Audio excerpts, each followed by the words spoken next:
दिवसाढवळ्या फडणवीसांना पंतप्रधान होण्याची स्वप्न पडतायत असं कोणी म्हटलंय तर काँग्रेसचे प्रदेशाध्यक्ष हर्षवर्धन सपकाळ यांनी म्हटलंय। पण हा खेळ त्यांच्या अंगलट येतोय असंही सपकाळ यांनी म्हटलंय। जनसुरक्षा कायदा आणून फडणवीसांना संघाच्या जवळ जायचंय असा दावा सपकाळांनी केलाय, तर काँग्रेस प्रदेशाध्यक्ष हर्षवर्धन सपकाळ यांनी फडणवीसांना एकंदरीतच या वक्तव्यातून टोला लगावला।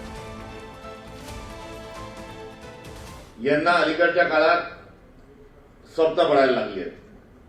ते रात्रीचे नाही, ते दिवसाचे आहे आणि ते स्वित्झर्लंडच्या सिंगापूरच्या बँकेकडचे नाही, तर ते उत्तरेकडे दिल्लीमध्ये जाऊन बसण्याचे आहे।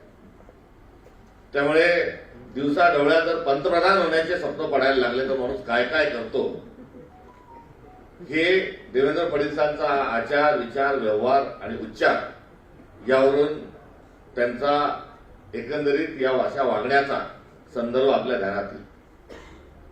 आणि हा खेळ खेळत असताना तो आता त्यांच्या अंगलट येण्याची सुरुवात झाली आहे। मात्र